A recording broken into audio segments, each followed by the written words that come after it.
mon père a resté aux États-Unis. Nous autres, tu sais, on est sur la ligne, là. Puis il travaillait par là. Puis des mononcles, des matantes, c'est beaucoup aux États-Unis. Mais je peux pas dire, là, moi, l'arbre généalogique, là. OK. Le détail, je sais pas ça. Tu sais pas où ton père est né, par exemple? Non. Non? Ah, non? Non. Ah. Je sais qu'il a été aux États-Unis une seconde, puis ensuite, il est venu à Grand-Sault. À Saïguès, il y avait un moulin à bois, là, puis il y avait un moulin à farine. Puis son frère et lui ont tenu ça en marche pendant plusieurs années. Mais à part de ça, ensuite, il est devenu aveugle, puis il a été obligé d'arrêter de travailler. Mais après ça, là, j'ai pas grand autre histoire de famille. On est parti, moi et ma soeur, tu sais, aux petites écoles, après être graduite, il n'y a plus rien, là, dans des petits villages. Fait que, on est allé à au couvent pour continuer notre éducation. J'étais allée à Montréal 3 ans, j'étais allée à Saint-Basile, après en revenant. Après, j'étais allée à Caraquette. Ah oui? J'ai passé 1 an à Caraquette. J'ai fait un cours commercial bilingue avec les dames de la congrégation. Oui. Il était bien gentil. J'ai aimé ça à Caraquette. Ah oui? Oui. Mais après ça, je me suis mariée, puis je me suis emmenée ici. Donc, on était allé à Québec. Mon mari était aux études pour médecin. Puis, on a passé 5 ans là, à Québec. Il a fait son cours, puis il a gradué de Laval, l'Université de Laval. Puis là, on s'est envenu ici. Je suis installé ici. Je suis encore ici. C'est bien. Parlez-moi de votre mari, il s'appelait comment? C'était Guynemer Cyr. Guynemer Cyr. Guynemer. Guynemer. G-U-Y. Oui. N-E-M-E-R. Guynemer. Guynemer. Oui. C'est bien la première fois que j'entends ça.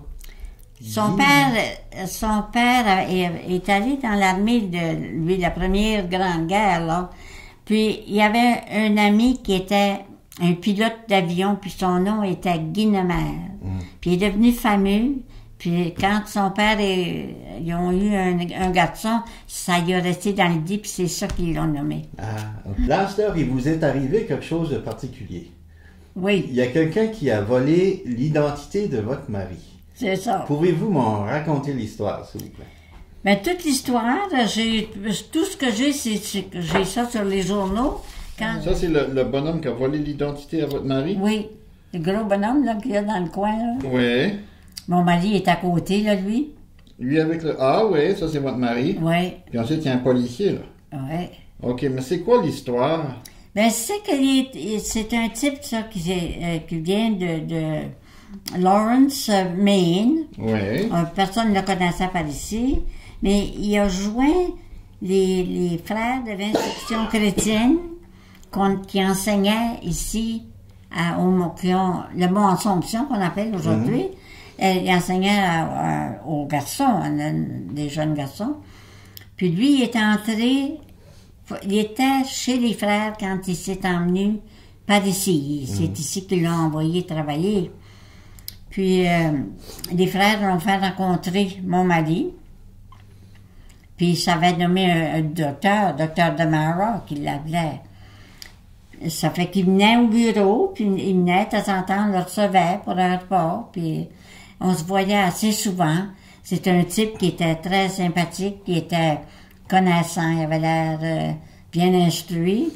Puis il aimait beaucoup les enfants. Ça fait qu'il venait faire un tour. On dirait que ça le désennuyait.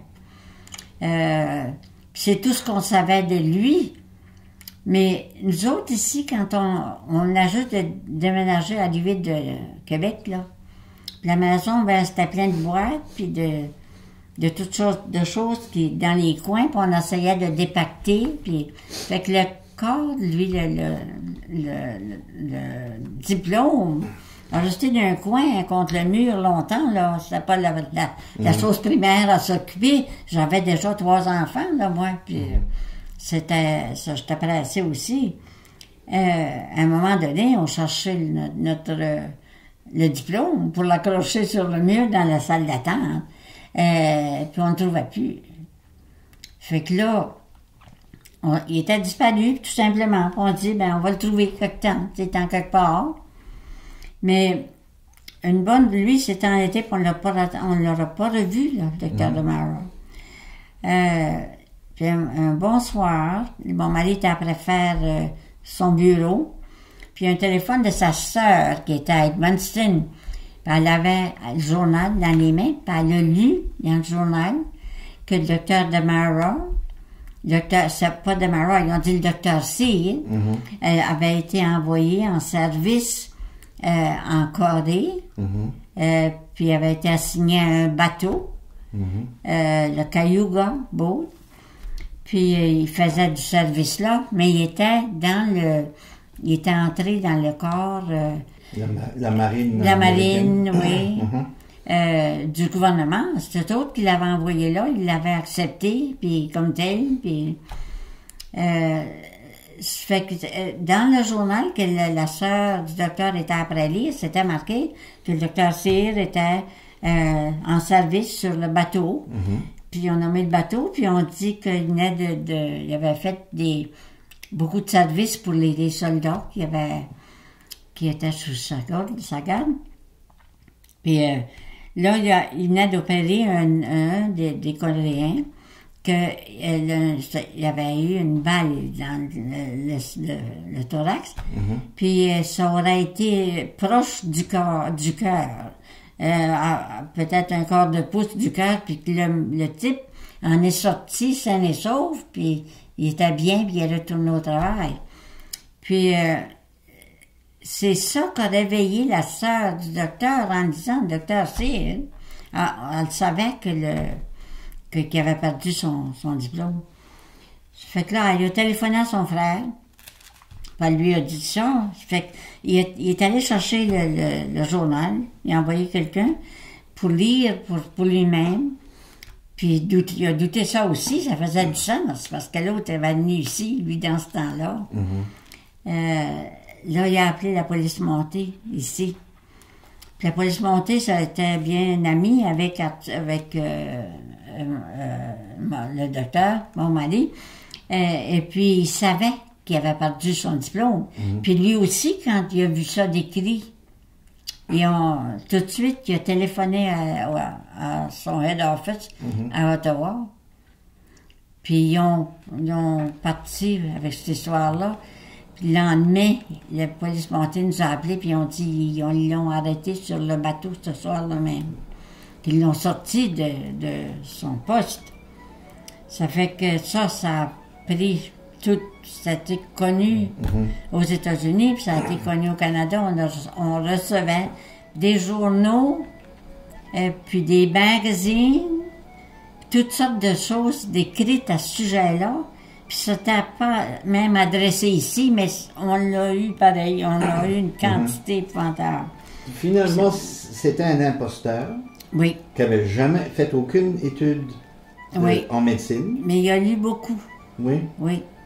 Paraît-il qu'il était arrivé à son poste accordé avec un lot de livres à sa disposition. Puis ça lui permettait de lire puis d'étudier.